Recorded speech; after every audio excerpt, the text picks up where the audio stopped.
आपने ऐसा कौन सा एमबीए कर लिया है ज़िंदगी में कि आपके पास कवि सम्मेलन के लिए भी समय है, आपके लिए संघ के लिए भी समय है, आपके पास मित्रों के लिए भी समय है और कहीं ऐसे हज़ारों लोगों को जानते हो उसमें एक छोटा-सा योगेंद्र है, अगर वो भी फ़ोन लगा दे कोई काम हो तो उसके लिए भी समय है।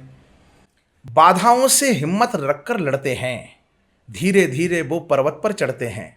वक्त सभी को 24 घंटे मिलता है, बढ़ने वाले वक्त चुरा कर बढ़ते हैं। नमस्कार दोस्तों, एक बार फिर से आपका स्वागत है द योगेंद्र सिंह शो में। और आज हमारे बीच हैं शायद जिनको देखकर मैंने कविता लिखना सीखा, जिनकी कविताएं मैंने स्कूल में गुनगुनाई और जो थोड़ा बहुत लिखने की आज मैं कोशिश कर पा रहा हूँ, तो वो उन्हीं की वजह से है। हमारे प्यारे सुमित मिश्रा भैया हमारे बीच मौजूद हैं। भैया हम आपका बहुत बहुत स्वागत करते बहुत हैं। बहुत धन्यवाद। मैं भी आपका बहुत बहुत भैया, आपकी जर्नी के बारे में हम जानना चाहेंगे, क्योंकि आपकी जर्नी एक ऐसी जर्नी है जिसने मुझ जैसे कई बच्चों को इंस्पायर किया साहित्य की तरफ, जिसको देख के हमने लिखना सीखा, जिसको देख के हमने बोलना सीखा और कहीं ना कहीं जो वामपंथियों का साहित्य पर कब्जा था, आपने उसको एक राष्ट्रवादी लहर दी। देखिए, ईश्वर चयन करता है कि आप किस लिए पैदा हुए हैं। मेरे जीवन की धारा तो कहीं और मुझे ले जा रही थी। मेरी तबीयत कुछ बनाना चाहती थी, मुकद्दर कुछ बनाना चाहता था। तो वो मेरे साथ, लोगों के साथ होता है, मेरे साथ भी हो रहा था। लेकिन कुछ लोग जीवन में मिलते हैं जो आपको सद्मार्ग पर ले जाते हैं। वो सद्मार्ग पर ले जाने वाले लोग गुरु तत्व होते हैं, वो गुरु होते हैं। वो किसी न किसी रूप में आपके जीवन में मार्गदर्शक बन करके आते हैं। मेरे जैसे एक सामान्य कार्यकर्ता के जीवन में कोई प्रचारक आते हैं जो सही मार्ग ले लेते हैं, कोई गुरु तक आते हैं, कोई संत आते हैं। तो मेरे जीवन की भी यात्रा ही है। मैं कई कुछ पहले क्रिकेटर और राजनीति, दो क्षेत्र मेरी रुचि के थे। संघ के संपर्क में आने के बाद जीवन को दिशा मिली। लगा कि यार जीवन का जो सब सर्वोत्तम काम है तो राष्ट्र और मातृभूमि की सेवा है। हमारे हम सब के युग पुरुष भगवान श्री राम ने भी यही कहा है, जननी जन्मभूमि से स्वर्गादपि गरेसी, तेरा वैभव अमर रहे माँ हम दिन चार रहे न रहे। ये जो विचार है, इस विचार ने जीवन को एक दिशा दी। तो ये तय हुआ कि जो भी कुछ करना है वो अपनी मातृभूमि, अपने पवित्र सनातन धर्म, अपने धर्म की संस्कृति, इसकी सेवा में करना है। अब भूमिका मेरी क्या होगी, यह प्रकृति ने तय किया। इच्छा थी, प्रकृति ने तय किया। मुझे नहीं पता था कि जहाँ तक मुझे तो ये भी नहीं पता था कि मैं किसी को इंस्पायर भी कर रहा हूँ। मुझे नहीं पता था। और दरअसल होता भी यही है, कोई व्यक्ति किसी को प्रेरणा देने के लिए कुछ नहीं करता, वो तो करता है। वो किसी के लिए प्रेरणा बन जाए, किसी के लिए सबक बन जाए, किसी के लिए उदाहरण बन जाए, ये उसकी कहानी पर निर्भर करता है कि वो कहाँ तक पहुँचा। लेकिन मेरी भी यात्रा यहाँ से ही शुरू होती है, इन्हीं सब विचारों से। और धीरे धीरे धीरे धीरे प्रतिदिन का कर्म करना, ईमानदारी के साथ करना, उसे सर्वोत्तम देना और भगवान कृष्ण का वह संदेश हृदय में रखना, कर्मण्डे वादिका रस्ते माँ फलेषु कदाचना। एक क्षण भी फल की चिंता नहीं की, एक क्षण भी अवसरों की चिंता नहीं की। अवसर मिलेंगे नहीं मिलेंगे ये चिंता मुझे कभी घेरी नहीं। यहाँ तक कि मैं ये भी बहुत जिम्मेदारी के साथ कह सकता हूँ, इसको देखने वाले लोग इस पर लिख सकते हैं कि मैंने कभी कोई प्रयास इस बाबत नहीं किया कि मुझे कोई अवसर मिल जाए। मैंने सदैव अपनी योग्यता की साधना की। अगर मुझे इस जगह पर पहुंचना है तो इस पोस्ट की, इस जगह की डिजर्विंग क्वालिटीज़ क्या है, वो मेरे अंदर उसमें से कितनी है, ये मैंने सेल्फ एनालिसिस किया, स्वयं का आत्म विश्लेषण किया। मैं उस जगह नहीं हूँ तो इन कारणों से नहीं हूँ, और उधर जाने के लिए इतने कारण पैदा करने पड़ेंगे अपने अंदर, इतने अपने अंदर क्वालिटीज़ पैदा करने पड़ेंगी, इतने स्किल्स पैदा करने पड़ेंगे। और जिस दिन मैंने वो पैदा किया, कई बार तो परमात्मा की, ईश्वर की, भगवान प्रभु श्री राम की मेरे ऊपर ऐसी कृपा हुई कि मैं उसके आसपास भी पहुंचा तो मुझे वो अवसर मिल गया। बाकी की क्वालिटी मुझे बाद में गेन करने का मौका मिल गया, पहले वो अवसर मिल गया। मैं युवा पीढ़ी को सर्वाधिक यही बोलता हूँ जब लोग मुझसे पूछते हैं कि जीवन में आप कभी भी अवसरों के पीछे मत भागिए, आप सिर्फ योग्यता के पीछे भागिए।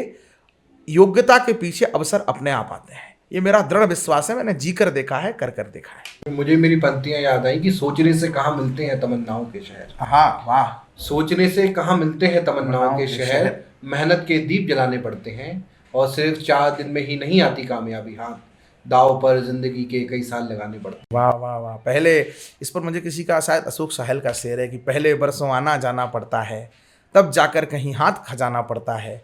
तुम भी फल के दावेदार निकल आए, बेटा पहले पेड़ लगाना पड़ता है। और कुछ नहीं होगा अंधेरे को कोसने से, कर्म का एक दीपक स्वयं जलाना होगा। मैं थोड़ा सा विस्मृत कर रहा हूँ। कर्म की शाख को हिलाना होगा, कुछ नहीं होगा अंधेरे को कोसने से, अपने हिस्से का दिया स्वयं ही जलाना होगा। आपको तो भैया हम भूल ही सकते हैं, क्योंकि मैं विदिशा से आता हूँ। ऐसा कोई कवि सम्मेलन नहीं जिसमें आपकी पंक्तियाँ संचालन में उपयोग ना हुई हो। और हम जैसे जो नए कवि हैं, जो लिखना सीख रहे हैं, वो तो आपका संचालन ही संचालन कर रहे हैं। मैं कई विद्यालय और महाविद्यालयों में जब कवि सम्मेलन करता हूँ, तो मुझे अच्छे से याद है आपका पूरा संचालन हमने कई कई बार उठा के कॉपी कर दिया, क्योंकि उससे अच्छा होगा क्या। मेरा कुछ नहीं होता है, सब एक प्रोसेस है। हमें भी कहीं से विरासत में जो चीज़ें मिली हैं, हमने सीखे हैं, ऐसे करना है वैसे करना है। देखिए, ज्ञान पर किसी का एकाधिकार नहीं है, ये मैं बहुत दृढ़तापूर्वक मानता हूँ। अब ऐसे तो कोई मतलब वो कहे ये पंक्ति आपने वहाँ से ली है, ये पंक्ति या ये चीज़ आपका वहाँ से आ गई, तो हमने तो भैया अक्षर भी अपने अध्यापक से सीखे हैं। अगर हमें अनार का बड़ा आम का ना सिखाया गया होता तो वो भी सिखाया गया है ना, हम लर्निंग प्रोसेस से आए हैं। और ये मनुष्य की यात्रा भी, मेरी जो आध्यात्मिक चेतना कहती है कि एक मनुष्य की जो आत्मा है वो पूरे संसार में, सकल ब्रह्मांड में एक लर्निंग प्रोसेस से गुजर रही है। वह पुरुष भी है, वह स्त्री भी बनती है, वह बच्चा भी है, वह बूढ़ा भी है, वह संत भी है, वह आस्तिक भी बन के आता है, वो नास्तिक बन के भी आता है, वो अनन्य जीवों के शरीर में भी आता है। आत्मा की लर्निंग प्रोसेस है। तो वो आपसे बहुत लंबे टाइम से रहा है। जी जी। आपने ऐसा कौन सा MBA कर लिया है ज़िंदगी में कि आपके पास कवि सम्मेलन के लिए भी समय है, आपके लिए संघ के लिए भी समय है, आपके पास मित्रों के लिए भी समय है, और कहीं ऐसे हजारों लोगों को जानते हो, उसमें एक छोटा सा योगेंद्र है, अगर वो भी फ़ोन लगा दे कोई काम हो तो उसके लिए भी समय है। बाधाओं से हिम्मत रखकर लड़ते हैं, धीरे धीरे वो पर्वत पर चढ़ते हैं। वक्त सभी को 24 घंटे मिलता है, बढ़ने वाले वक्त चुरा कर बढ़ते हैं।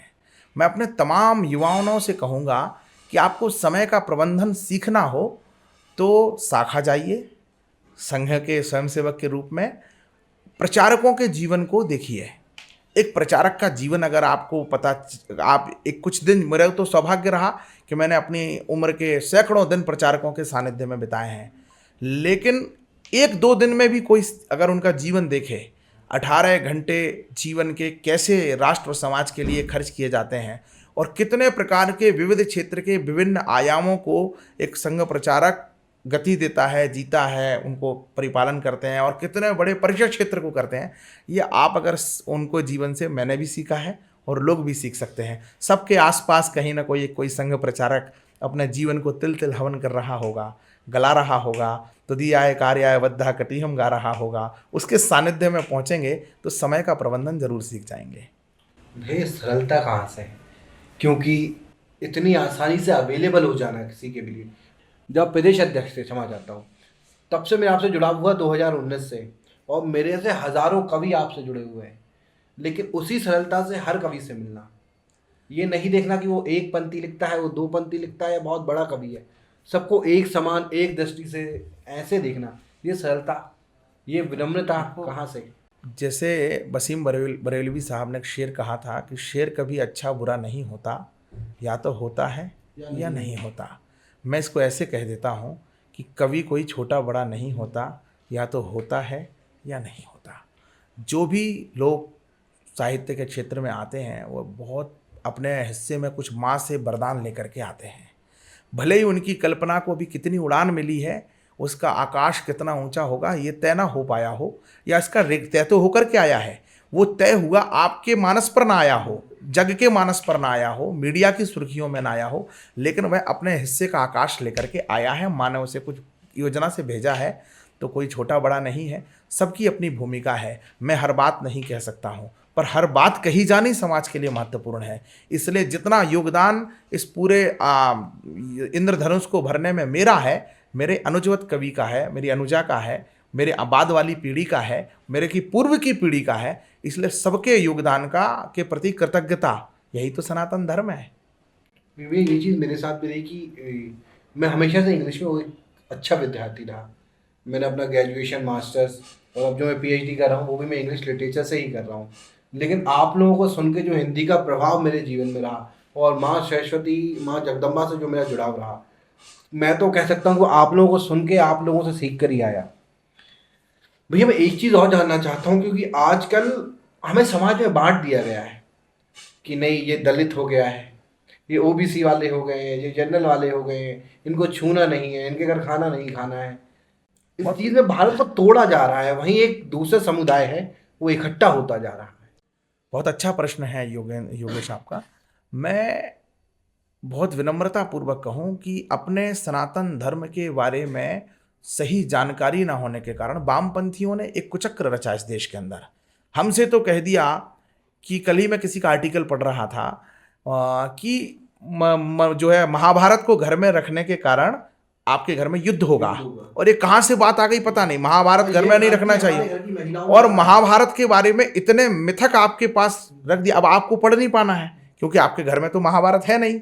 होती तो आप पढ़ लेते कि एकलव्य से कब अंगूठा मांगा गया, हम पढ़ें जरा देखें, और जब नहीं मिलता तो पूछते कि भैया ये कहाँ से आ गई कथा।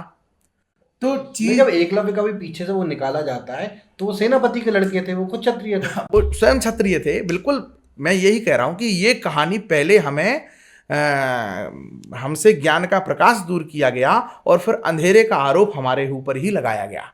तो हमने पढ़ने का अभ्यास जो हमारा कम हुआ, इस कारण से चीज़ों में मिसकम्युनिकेशन कहें या उनका गलत व्याख्या जिसको कहना चाहिए, गलत व्याख्या हमारे समाज में प्रस्तुत हो गई। इसके कारण से चीज़ें जो हम तक पहुंची या हमारी आने वाली, उनके मन में आ गया कि यार हमारे साथ ऐसा भेदभाव हुआ, हमारे साथ ऐसा भेदभाव हुआ। जबकि जो पीढ़ी उस समय जो रह रही थी वो उस समय की व्यवस्था के अनुरूप क्या है, जाति एक आर्थिक वर्गीकरण है। हम कौन सा काम करेंगे। आज जो रोजगार का संकट है, यह जाति का गर्व, जाति का स्वाभिमान और जाति की जो जीविका है उसको त्यागने के कारण यह रोजगार का भयानक संकट भारत पर आकर के खड़ा हुआ है। ये कोई सरकार की पॉलिसी के कारण नहीं है। सरकार तो इतने लोगों को कभी रोजगार दे ही नहीं सकती है। कोई भैया सिर्फ 22 करोड़ रोजगार ही सरकारी कार्यालयों में जनरेट हो सकता है, वो भी मैक्सिमम। हाँ। जबकि अब फुल कैपेसिटी पे, अगर वो फुल कैपेसिटी पे, अब सरकारी स्कूल में हम पढ़ाएंगे नहीं, लेकिन हम सरकारी मास्टर, हम अपने बच्चों को सरकारी स्कूल में नहीं भेजेंगे, लेकिन हम सरकारी मास्टर बन जाएं, सरकारी अध्यापक बन जाएं, ये कैसे चलेगा साहब? ये नहीं चलेगा।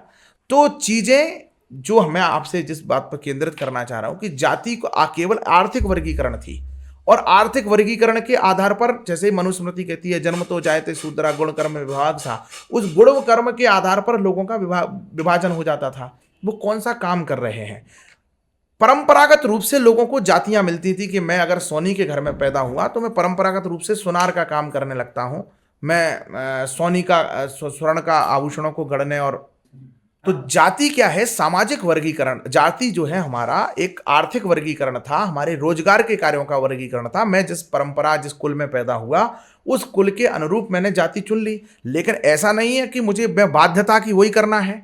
कितने लोग हैं ब्राह्मण हुए, लेकिन जैसे ऋषि विश्वामित्र क्षत्रिय थे, लेकिन उन्होंने ऋषित्व को, ब्राह्मणत्व को धारण कर लिया। वाल्मीकि उन्होंने ब्राह्मणत्व को धारण कर लिया। वाल्मीकि भी तो एक बहुत अलग तरह की भी कथा है, लेकिन और अन्य अन्य कथाएं आप देखेंगे, कितने लोगों को देखेंगे, और बाकायदा सबको स्वीकार किया गया। संत रविदास जी का सम्मान हमारी संत परंपरा में कहीं से भारत में कम नहीं है। लेकिन दुर्भाग्य कि संत रविदास जी के भी लोग नहीं मानते, उसमें भी फिर उन्होंने एक दूसरी धारा को प्रकट कर लिया। तो जब क्या है, विनाश मनुष्य पर छाता है, पहले विवेक मर जाता है। यह वह ठीक वैसा ही है। सबसे पहले हमारे कार्यों का गर्व, जिस परंपरागत रूप से कोई एक जीवन किसी काम की मास्टरी करने के लिए कितना छोटा है। जब तक कहते हैं जब तक जीने का हुनर आया तब तक जिंदगी वो किस तरह जीना है ये समझ आई, तब तक हमारी जिंदगी गुजर गई। तो जैसे कोई स्किल को लेकर के भी होता है, तो हमारे यहाँ जो इतने उत्कृष्ट शैली के आभूषण बनते थे, इतनी उत्कृष्ट शैली के हमारे वस्त्र बनते थे, इतनी उत्कृष्ट शैली के हमारे हैंडीक्राफ्ट्स हैं, वह केवल एक जीवन में पैदा नहीं हुआ। वह परंपरागत रूप से पुरखों, एक पिता ने कुछ अनुसंधान किया, कुछ नई डिजाइन खोजी, नया अन्वेषण किया, हाँ वो फिर उसके नीचे से चीजें निकल गई, और फिर वो उसने अपने बच्चे को, उसके बच्चे ने जो आने वाली पीढ़ी उससे आगे का खोज किया। तो परंपरागत रूप से उससे हमारे ज्ञान को, हमारी कला को, हमारे संस्कृति को, हमारे जो स्थापत्य को एक बहुत बड़ा आयाम मिला। तो जो हमारा गर्व का विषय था, जो जाति, जो कि आर्थिक वर्गीकरण था, और फिर छुआछूत क्या थी, छुआछूत स्वच्छता मूलक थी मात्र, द्वेष मूलक नहीं है, घृणा मूलक नहीं है। भारत माता के सब बेटे हैं, लेकिन कोई बेटा, जैसे हम अपने घर का, मैं अपने घर का शौचालय स्वयं साफ करता हूं। अब तो अटैच लेट बात है, तो अमूमन लोग अपने घरों में नहीं प्रवेश कराते हैं इस तरह से कि मतलब बाहरी लोगों को, और क्यों क्यों करवाया जाए उनसे, जब मैं भी कर सकता हूं काम तो मैं क्यों ना करूं। तो मैं अपने घर का शौचालय स्वयं साफ करता हूं। जब मैं अपने घर का शौचालय साफ करता हूं तो मेरी माँ, मेरे पिताजी, मेरे बड़े भाई, मेरी भाभी, मेरे बच्चे, मेरी पत्नी उस समय मुझे स्पर्श नहीं करते, दूर रहते हैं मेरे से। अगर मैं एक बाथरूम से दूसरे बाथरूम में जा रहा हूं उस बीच में, तो सब लोग मेरे से दूर हट जाते हैं। क्या होता है, मेरे से घृणा करने लगे, मुझसे नफरत हो गई। नहीं, स्वच्छता मूलक है। मैंने कोई ऐसे जीवाणु, कीटाणु, विषाणुओं का क्षेत्र को स्पर्श किया है जहां पर बीमारियां हो सकती हैं, जहां से डायरिया हो सकता है, जहां से फंगल इन्फेक्शन हो सकता है। इस कारण से वो स्वच्छता मूलक विषय है, वह द्वेष मूलक विषय नहीं है। इसलिए मैं इस पॉडकास्ट के माध्यम से अपने सब भाइयों से आग्रह करता हूं कि अपना जो जाति का कर्म है, जो हमारे परंपरा, उसको हम करें ना करें, ये सनातन धर्म में, हमारी परंपरा में खूब स्वतंत्रता है। मैं ब्राह्मण का कर्म नहीं करता, मैं अगर किसी दूसरे कर्म को कर रहा हूं तो मेरे को पूरी स्वतंत्रता है। मैं व्यापार करता हूं, मैं होटल चलाता हूं, रिजॉर्ट चलाता हूं, तो व्यापार कर्म को कर रहा हूं। तो वैश्य का कर्म से मैं वैश्य हो गया। इसलिए मैं अक्सर पहचान में अपनी कहता हूं कि मैं बुद्धि से ब्राह्मण हूं, पुरुषार्थ से क्षत्रिय हूं। मैंने चंद्रशेखर आजाद स्मारक ट्रस्ट की जमीन कोई कब्जा ना कर ले, इसके लिए मैंने बड़े बड़े लोगों से लोहा लिया है। वो गोलियां चलने की नौबत आ गई, तब भी मैंने कहा कि नहीं करेंगे। पुरुषार्थ से मैं क्षत्रिय हूँ। मैं जब ज्ञान के लिए काम करता हूँ तो मैं ब्राह्मण हूँ। मैं व्यापार करता हूँ आजीविका के लिए, कि मुझे कोई बेईमानी का कर्म ना करना पड़े, इसलिए मैं व्यापार करता हूँ। जब व्यापार करता हूँ तो मैं वैश्य हूँ। और जब मैं सेवा करता हूँ, जब मैं पार्षद था, जनप्रतिनिधि था, और आज भी माननीय प्रधानमंत्री जी जब आग्रह करते हैं तो सड़क पर झाड़ू लगाते हैं जी, सफाई करते हैं, तो मैं सेवा से शूद्र भी हूँ। तो ये चारों वर्ण मेरे अंदर हैं, अर्थात मैं सनातनी हिंदू हूँ, और ये एक ही शरीर में है, अलग अलग नहीं है। ऐसी भारत माता के सारे बेटे कुछ भी कर सकते हैं, पूरी स्वतंत्रता है, किसी से द्वेष नहीं है, किसी का दुराग्रह नहीं है, अनादर नहीं है, सबका मान सम्मान है। सनातन धर्म ही ऐसा है। भैया आज का जो दौर चल रहा है, इस पे बात हुई हमारी। आज के दौर में एक चीज़ और आ रही है, जैसे मेरे जैसा युवा है जो, हम लोग छोटी छोटी बातों में डिप्रेशन में जा रहे हैं। जरा डिप्रेशन, पहले क्या होता था, डिप्रेशन नाम का कोई टर्म ही नहीं था। आजकल कोई उदास है तो उसको नाम देता है मैं डिप्रेशन में हूँ, और इसकी वजह से लोग खुदकुशी करने भी तैयार हैं। इसके मूल में जाएंगे तो हमारे परिवार की विघटन व्यवस्था है। परिवार टूटे तो भाइयों का जो बड़ा परिवार होता था, एक भाई से पट रही नहीं तो दूसरे भाई से पट रही है, तो एक बहन से पट रही है आपस में, तो हमारा जीवन कब निकल जाता था, कब हमारा जीवन में खुशहाली और बदहाली दोनों निकल जाती थी, पता नहीं चलता था। जब एकल परिवार हो गए, मियाँ बीबी, एक बच्चा, दो बच्चे, तो एकाकीपन आया। उस एकाकीपन ने डिप्रेशन को आमंत्रित किया हमारे भीतर। रिश्ते भी खत्म, चाचा खत्म हो गए, मौसी खत्म हो गई, साली जैसा सरस रिश्ता खत्म हो गया। अब बताइए, साली नहीं रहेगी तो जीजा बनने का क्या लाभ है जीवन में। तो मतलब मैं रहता है, मैं तो अनुभूति आती है भाई। तो जीवन में रिश्ते खत्म हुए, ये तो सब आया ही, लेकिन सबसे जो इसका अभिशाप बढ़ करके आया है वो ये आया है कि डिप्रेशन, जिस पर आपकी भी चिंता है। कोटा में थोड़ा सा रिजल्ट कम हुआ। एक तो सफलता, सार्थक और सफल दो शब्द हैं। सफलता को सब सर्वोच्च मान लेंगे जीवन में तो हमें समस्या होनी शुरू हो जाएगी, और जीवन की सार्थकता को जब हम महत्व देंगे तो फिर डिप्रेशन नहीं होगा। हमारी जो भूमिका होगी उस भूमिका को हम श्रेष्ठ कर निभाएंगे। मुझे 4 पंक्तियां याद आती हैं युवा पीढ़ी से। अक्सर जब कॉलेज इंस्टीट्यूट्स में जाता हूं तो बच्चों से कहता हूं कि जख्म सीकर दिखाओ तो मैं मानूं, अश्क पीकर दिखाओ तो मैं मानूं, जरा सी हार पर मरने लगे हो, अरे जीकर दिखाओ तो मैं मानूं। हर मुश्किल आने से पहले उसका हल बन जाता है, धरती पर सूखे का कारण जल बादल बन जाता है। देख अंधेरा ना घबराना, किरण अंधेरे में दिखती है, कब तक ना बरसेगा बादल आखिर जल बन जाता है। तो सफलता, जब कोई समस्या आती है उससे पहले उसका समाधान निर्मित हो जाता है। सूखे का कारण ही ये होता है कि जल ऊपर पहुंच गया है, और ऊपर पहुंचेगा तो नीचे आना ही है। मतलब समस्या होने से पहले, इस धरती का जल सूखने से पहले वहां स्टोर हो रहा है, इसलिए चिंता की बात नहीं है। ऐसी समस्याओं से पहले उनके समाधान बन चुके हैं। असफलता के पहले सफलता या सार्थकता का जिंदगी में कोई दो। सचिन तेंदुलकर 10वीं के अंग्रेजी के एग्जाम में फेल हो गए, और उसी बुक में, एनसीईआरटी के बुक में आज एक सुनते हैं लेसन के रूप में पढ़ाए जा रहे हैं। तो सफलता केवल कागज के टुकड़े नहीं है। मैं स्वयं 12वीं पास व्यक्ति हूँ। मैंने ग्रेजुएशन तो उस कॉलेज से किया जिसका मैं स्वयं मालिक भी था। जी आप समझिए, जी जी। जिस कॉलेज से किया उसका मैं स्वयं मालिक भी था, एमडी, और उस कॉलेज से मैंने ग्रेजुएशन किया। देखो ये चीज़ मैं बिल्कुल मानता हूँ, क्योंकि मैंने कई पीएचडी वाले देखे हैं मेरे ही डिपार्टमेंट में, जो सीनियर्स हैं, जो सुपर सीनियर्स हैं, सीनियर्स नहीं बोलना चाहूँगा, कि दे आर नॉट, मतलब they are not able to speak, वो भाषा बोल भी नहीं सकते, तो उन्होंने पीएचडी कर ली है। तो पीएचडी किस काम की है? और फिर कहीं जाएंगे तो हमने पीएचडी कर रखी है और हम बेरोजगार हैं। तो बड़ा दुर्भाग्य है कि खरीद भी लेते हैं लोग। जी। वो डिग्रियां बिक जाती हैं। सब्जेक्ट का ज्ञान नहीं है, और उसी सब्जेक्ट में फिर ये बोलना कि मेरे पास जॉब नहीं है, क्योंकि आजकल लोग स्किल पे काम ही नहीं करना चाहते हैं। अच्छा, आप भी शायद उस कार्यक्रम में का हिस्सा थे जब किसी ने बेरोजगारी के ऊपर कोई कविता सुनाई जी और 100 बच्चे बैठे होंगे, और मैंने सबसे पूछा कि इसमें एक ऐसा व्यक्ति बताओ जो बेरोजगार हो, और मैंने वहीं पर 4-5 लड़के वो खड़े कर दिए जिनको मेरे को जानकारी थी कि उनको 3-3 4-4 नौकरियां, गवर्नमेंट जॉब्स, वो छोड़ करके बैठे हैं। Because they are skilled, they are trained, उनके अंदर हुनर था, उनके अंदर ज्ञान था, उन्हें पढ़ा था। योग्य बेरोजगार सिर्फ वही है जो जिसके अंदर कोई योग्यता नहीं है। और पैसा, रोजगार, पैसा कमाना रोजगार है, तो पैसा सिर्फ समाज एक चीज पर देता है, जब आप लोगों की कोई प्रॉब्लम सॉल्व करते हो।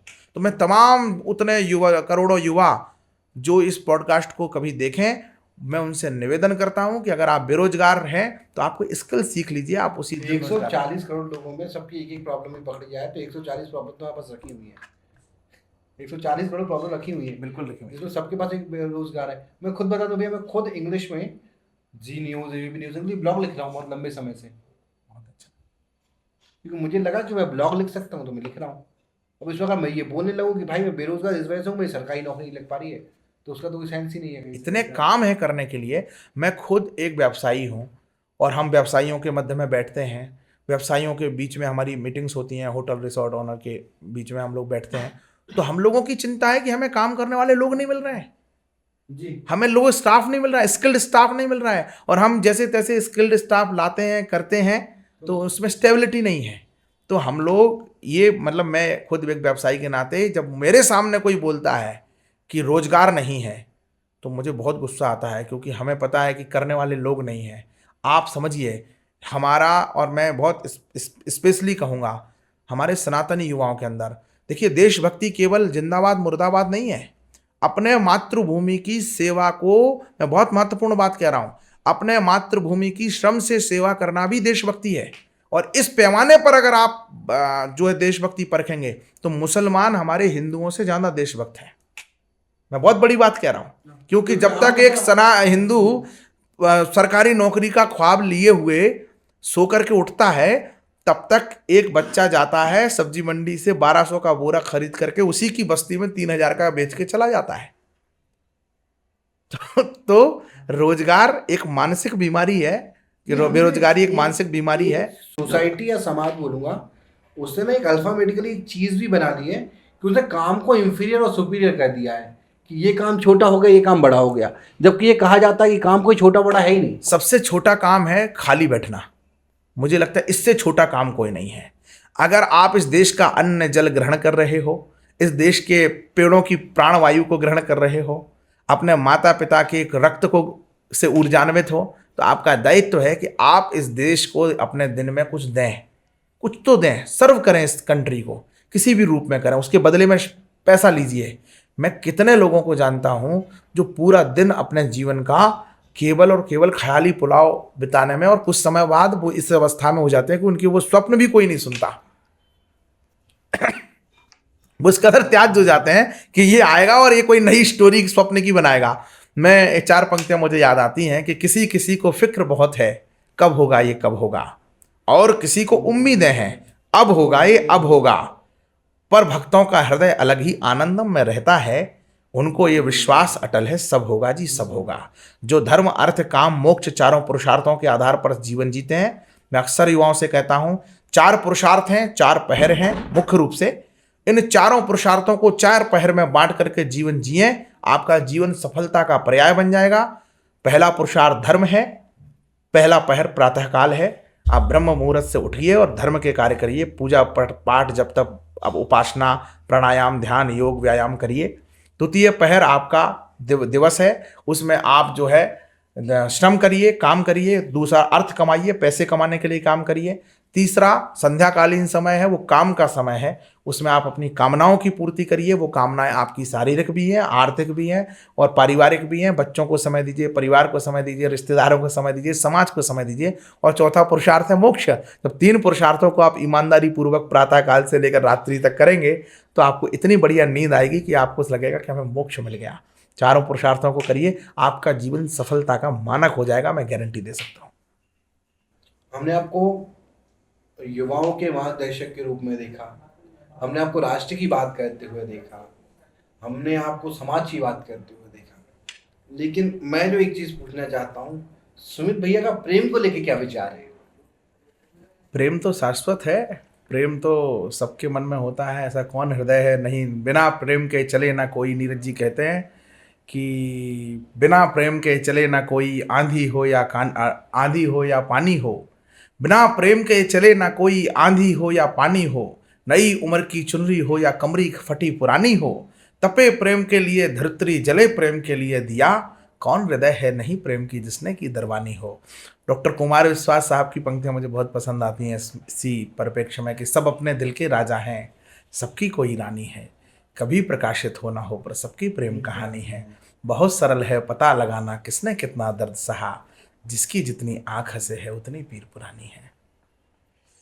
तो प्रेम तो सबके जीवन में होता ही है, मेरे जीवन में भी। लेकिन भैया आजकल प्रेम का पर्याय बिल्कुल बदल दिया गया है। प्रेम ना, राधा कृष्ण वाले प्रेम के जमाने में हम गर्लफ्रेंड बॉयफ्रेंड में आके अटक के रह गए हैं। यहाँ प्रेम के लिए पूरा श्रावण मास होता था, वहाँ वैलेंटाइन डेज पे अटक गए हैं।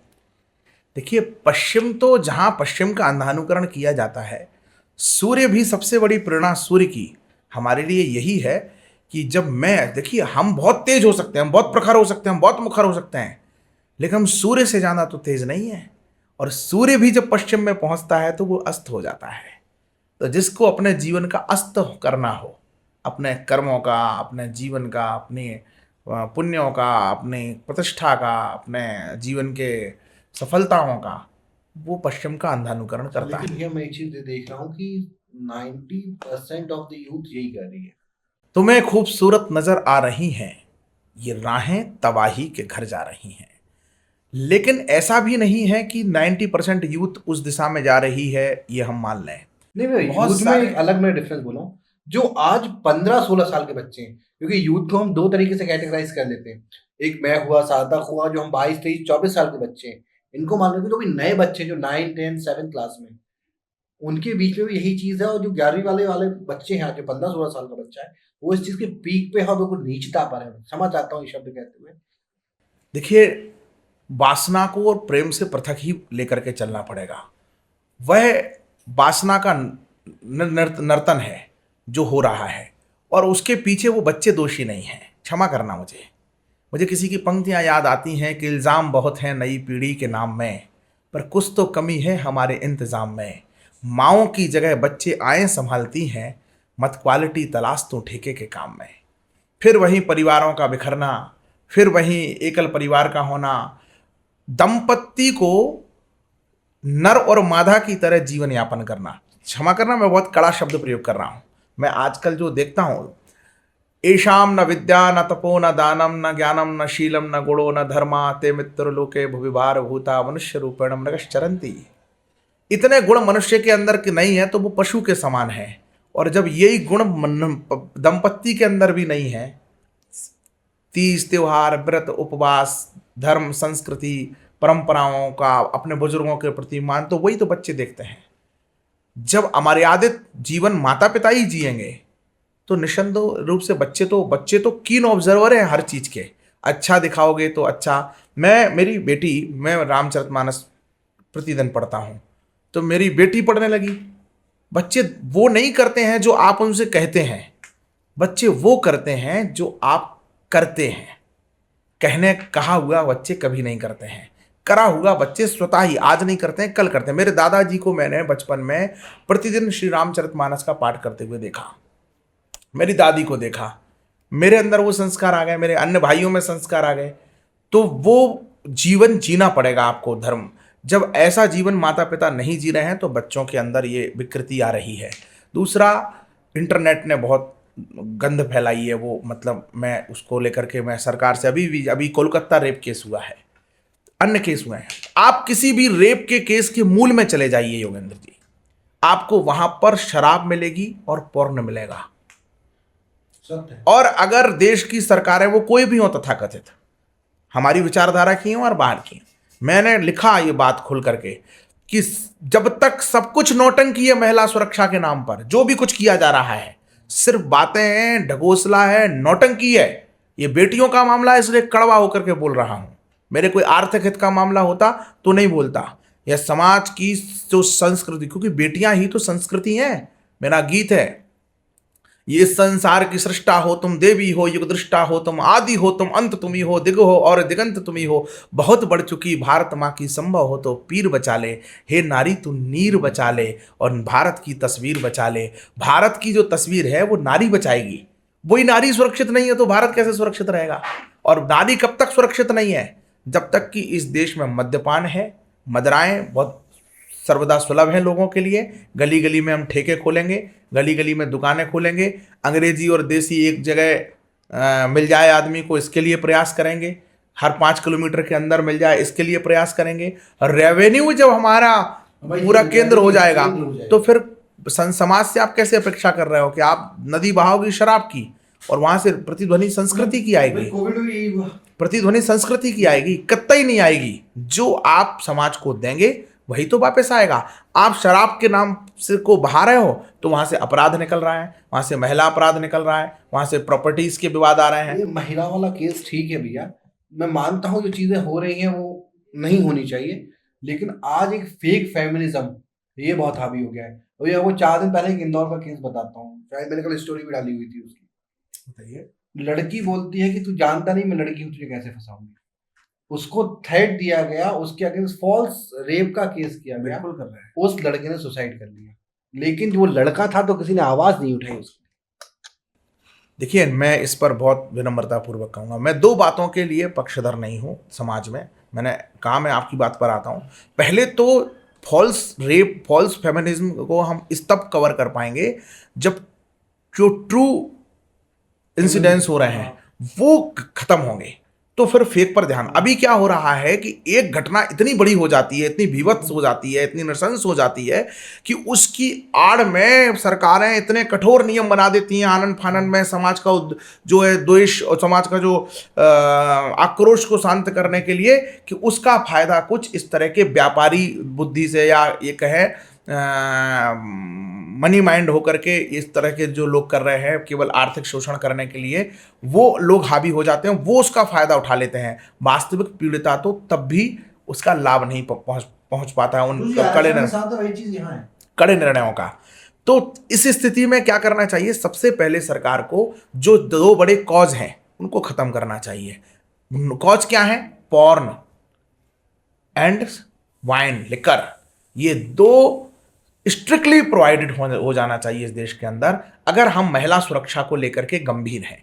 जब तक कि व्यक्ति शराब के नशे में मोबाइल में बलगरटी देखेगा, तो मैं सनातन धर्म के प्रति क्यों कृतज्ञ रहता हूं, क्योंकि सनातन धर्म इतना व्यवहारिक था। हमारा जो पुरातन व्यवस्था है, हमारी जो सनातन इतनी व्यवहारिक थी। हमारे यहाँ शहरों में, नगरों में नगर वधुएं हुआ करती थी, नगर वधुएं हुआ करती थी। मतलब जो गांव को बसाने के लिए जितनी क्वालिटी चाहिए उसमें नगर वधु भी एक प्रमुख थी। मदरालय भी हो, शमशान भी हो, कुआं भी हो, बावड़ी भी हो, खेत खलिहान हो, पशुपालन हो, लेकिन नगर वधु भी, गांव के बाहर नगर वधु भी हो। कारण क्या था? यानी हमारा जो पुरातन व्यवस्था थी वो वासना तृप्ति के सभी साधन सुलभ मानती थी।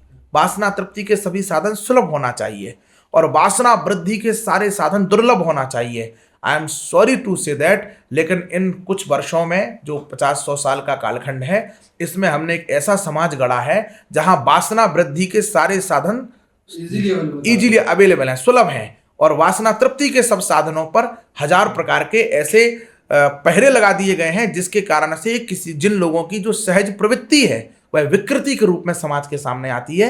फिर वहीं कोई 5 साल की बेटी, 2 साल की बेटी उसका शिकार होती है, कोई नौनिहाल बच्चा उनका शिकार होता है। वो प्रवृत्ति को रोकने के लिए कानूनों की तो अपनी भूमिका है, लेकिन वह प्रवृत्ति प्राकृतिक व्यवस्थाएं जितनी हैं वो सुलभ होनी चाहिए। जो और जो विकृतियां हैं वो सब दुर्लभ भी होनी चाहिए, और विकृतियों पर सख्त कानून भी बनना चाहिए और ऐसे लोगों को दंडित भी करना चाहिए। मैं ऐसा मानता हूँ। एक बात और पूछे जाओ भैया, जैसे मैं हूँ, युवा है, जो नई पीढ़ी है, और बाकी जो लोग सभी देखते हैं, क्योंकि हमने बोल दिया कि चलिए युवाओं का ये, माता पिता के लिए क्या संदेश है? मैंने प्रारंभ में ही कहा है कि माता पिता जब तक दंपत्ति से नरमादा बन करके एक्ट करेंगे, आने वाली नस्लें खराब हो जाएंगी। आने वाली नस्लें खराब हो जाएंगी। शहर से गांव में फसलें खराब करके तो आई हैं, गांव से शहर में तो हमारी फसलें तो खराब हो ही गई हैं। अब जो जिस काम के लिए आए हैं वो नस्लें भी खराब हो जाएंगी।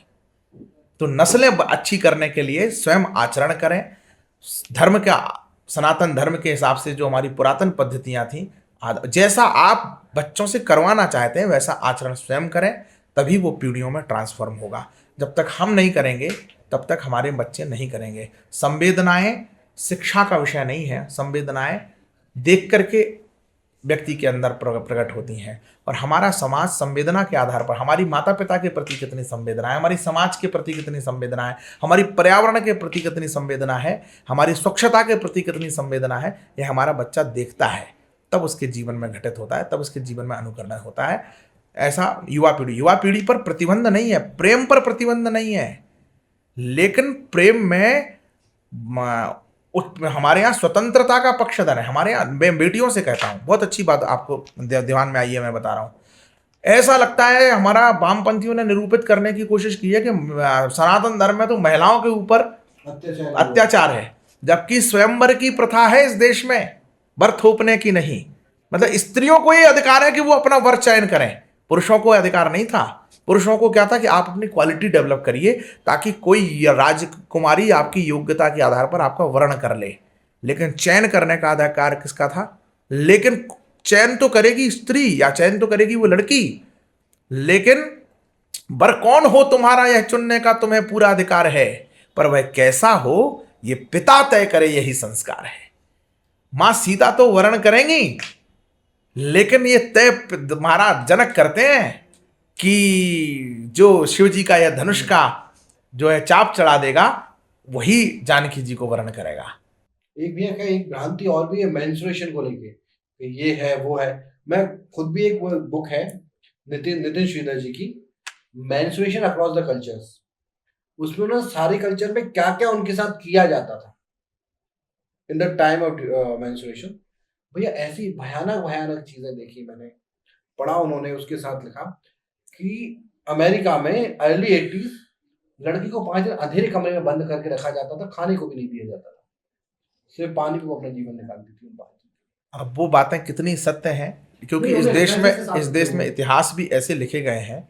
मैं बहुत प्रमाणिक ढंग से मैं कई इतिहास बता सकता हूँ जो लिखे गए हैं, और वो इतने फॉल्स हैं, लेकिन चूंकि लिखने वाले लोगों की राजसत्ताओं से ऐसा निकट रहा है, ऐसी उनके प्रति कृपा रही है कि उनको कालांतर में जो है इतिहास नहीं, एक ग्रंथ के रूप में, प्रमाणिक ग्रंथ के रूप में निरूपित कर दिया गया, और कई पीढ़ियां बीत जाने के कारण हमारे अंदर ये भ्रांति आ गई। अगर साउथ में देखते भी है भैया, तो साउथ में उसको उत्सव की तरह मनाया जाता है। इतनी डाइवर्सिटी इस दुनिया में है कि वह किसी एक पीढ़ी समाज में यहाँ हो सकता है इस गांव की ये परंपरा है और दूसरे गांव की दूसरी परंपरा है, तो यह किसी बहुत बड़ी आबादी के साथ ऐसा कुछ होता रहा है।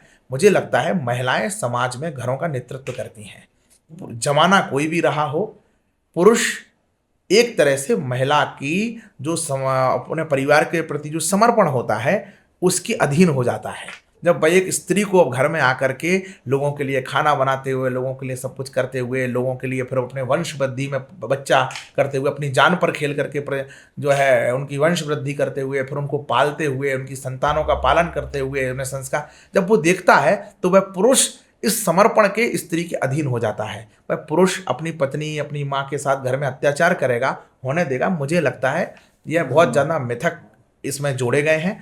जो रजस्वला स्त्री है उसको आराम की आवश्यकता होती है, वर्किंग उसको उस समय पर नहीं करना चाहिए, इस दृष्टि से कुछ समाज ने व्यवस्थाएं बनाई। दूसरा, रजोगुण जब उत्सर्जित ही होता है तो 3 गुणों में हमारे यहाँ जो गुण बताए गए हैं उसमें रजोगुण को अच्छा गुण नहीं माना जाता है। वह काम से संबंधित है। वह कई जब काम अधिक हो जाएगा तो हमारे यहाँ काम को एक मर्यादा के अंदर में लोग आजकल लोग कहते हैं इस विषय पर जैसे हम बात कर रहे हैं, ये भी इस कारण से कर रहे हैं कि समाज में ऐसा माहौल बनाया जा रहा है कि सेक्स एजुकेशन पर बात होनी चाहिए, इस पर खुल करके हर चीज पर संवाद होना चाहिए। अरे भैया, पूरी प्रकृति में जितने प्रकार के जीव हैं वह इसमें खुलकर ही काम करते हैं। केवल एक मनुष्य ही है जो ये काम मर्यादा में करता है। तो पूरे जीव जंतु जानवरों से जो एक गुण मनुष्य को भिन्न बनाता है, हे महापुरुषों, आप उसको भी भिन्न जो एक प्रथा वो करना चाहते हो, खत्म करना चाहते हो। तो मैं ऐसे तमाम समाज सुधारकों से निवेदन करता हूं कि वह आज उनको लगता होगा कि आज हम जो कर रहे हैं वो ठीक है, लेकिन जब आने वाला समय उनसे हिसाब मांगेगा तो उन्हें हिसाब देना मुश्किल हो जाएगा। बेशुक इस पॉडकास्ट को हम खत्म करें उससे पहले आपसे बिना कुछ सुने चले जाएं, ये तो फिर हमारा दुर्भाग्य ही होगा। आपने मुझसे प्रेम के विषय में कुछ बातें कही थी, तो मेरा प्रेम के बारे में कुछ एक मुक्तक मैंने, जो मेरे जीवन में प्रेम था, प्रेम तो अभी हमेशा रहता है। मैंने प्रेम विवाह किया, मैंने जिससे प्रेम किया उससे विवाह किया। और तो मैं ये ज़रूर कहता हूँ, लेकिन मैं युवा पीढ़ी से ये ज़रूर कहता हूँ कि उसकी मेरी 4 पंक्तियाँ हैं कि वो खुद तेरा रास्ता देखे राहों में आ जाए जब, और तुम्हारी यादें उसकी यादों में आ जाएं जब, जबरन ताकत के बल पर अधिकार यही कायरता है, पुरुषार्थ पूज्य होगा वो खुद से बाहों में आ जाए जब।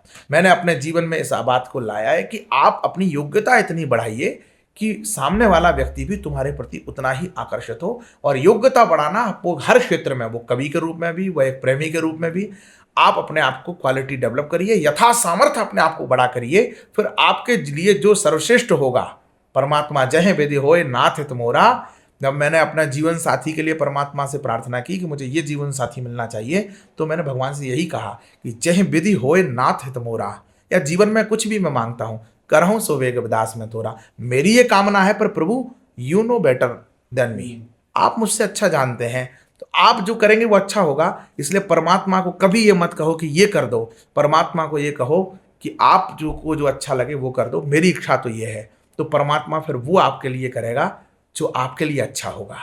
तो मेरे जीवन के निर्णय, आज तक मैं कभी निर्णय पे पछताया नहीं, कोई पश्चाताप नहीं हुआ। कुछ भी निर्णय मैंने किए, चाहे वो जीवन की रोजगार को लेकर, व्यवसाय को लेकर के, परिवार को लेकर के, प्रेम को लेकर के, मित्रों को लेकर के, मैं आज तक पछताया नहीं हूँ, पश्चाताप नहीं हुआ है। कारण मैंने किए ही नहीं, मेरे प्रभु ने किए, मेरे राम जी ने किए, उनकी कृपा है। उनकी कृपा से ये देखिए, जीवन में मैं 4 पंक्तियां आपको अंतिम और सुनाता हूं कि ज्ञान का मन में चिंतन मंथन ही मूर्धन्य बनाता है, सेवा तप और परोपकार ही शाश्वत पुण्य बनाता है।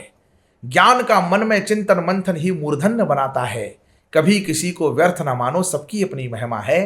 कर्म कृपा और भाग्य ही मिलकर जीवन धन्य बनाता है। यानी कर्म भी करिए, भगवान की कृपा को भी ग्रहण करिए, क्योंकि बिना कृपा व्यक्ति को बड़ी सफलताएं नहीं मिल सकती हैं। राम की कृपा चाहिए। और इसीलिए हमारी पीढ़ी को लगने लगा, नई पीढ़ी को, कि हम थोड़े से पढ़ लिख गए तो हम नास्तिक हो जाते हैं। अरे भगवान क्या होता है, ये अंधविश्वास है। अरे भैया, इस देश के जो इसरो के जो चीफ हैं और इसरो के जो तमाम वैज्ञानिक हैं, वह चंद्रयान तैयार करते हैं, जो चांद पर पहुंचने का उपक्रम करते हैं, वह भी चंद्रयान के प्रक्षेपण के पहले तिरुपति बालाजी जाकर दर्शन करते हैं, स्वामी अय्यप्पा के दर्शन करते हैं। और फिर जब प्रक्षेपण के ठीक पहले गजाननम भूतगणादि सेव्यम कपित समोचरु वक्षणम वास्तम सुख विनाशकारकम नमामि विघ्नेश्वरम पाद पंकजम, गणेश पूजन करते हैं, क्योंकि वो जानते हैं कि मेरी प्रयास की सीमा के परे भी कोई पराशक्ति है जो सब संसार में, ब्रह्मांड में निर्धारण करती है।